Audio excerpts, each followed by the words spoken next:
Fan de vin, qui a quand même fait des cours d'énologie en Belgique avec les vins français, l'Italie, l'Afrique du Sud dans un de mes jobs. Là, je découvre pour la première fois de ma vie un vin indonésien, rouge. D'ailleurs, il faudrait que je regarde sur la carte d'où il provient exactement. Et franchement, c'est très surprenant de faire le. J'ai pas encore dégusté, mais ne serait-ce déjà de mettre son nez au-dessus. On est sur quelque chose d'à la fois confit, qui est assez. Qui tire un petit peu sur le côté un peu madérisé. Hein. On sent bien que c'est un vin qui a pris de la chaleur, il y a de l'épice, il y a du bois.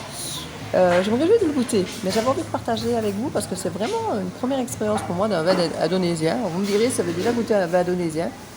Et je vous dis de suite après dégustation ce que j'en pense. Et bien franchement, après dégustation, il est pas mal du tout.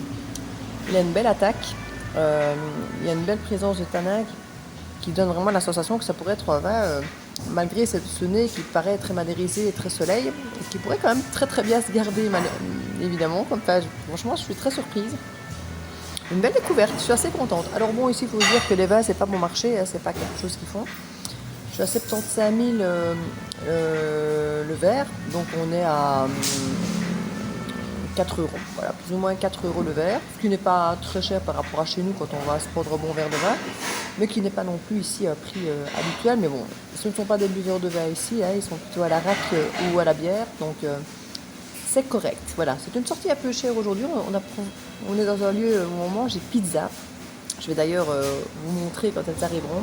C'est pas bon marché, même si moins cher que chez nous, on est à moins de 10 euros la pizza. Même des pizzas qu'on peut faire nous-mêmes avec des crèmes de noix de pécan, de noix de cajou, pardon. Une avec du pesto, de l'huile de truffe, des champignons, de l'ail confit. Donc voilà, on a vraiment choisi de se faire plaisir. Moi, la mienne, c'est avec de l'aubergine, du pesto. Enfin voilà, on a vraiment choisi de se faire deux pizzas assez sympas. Donc de base, c'est pas une facture ce soir qui va nous coûter bon marché comme d'autres jours, mais ça reste moins cher que chez nous. Voilà, il faut le dire. Donc la suite tout de suite.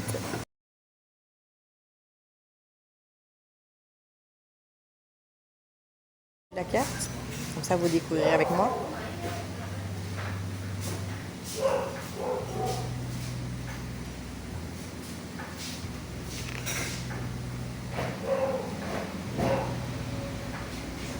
Franchement, les deux pizzas étaient super bonnes. Le vin est bon et le ginger beer est excellent aussi. C'est un ginger beer maison.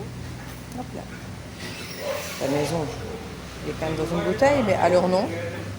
Ils font des kombucha, ginger, fraise et tout. Sympa. Ils ont des propositions originales, moi j'aime bien.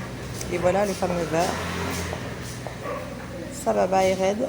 C'est celui-ci que j'ai pris. Voilà, une adresse sympa si vous êtes sur Ubud.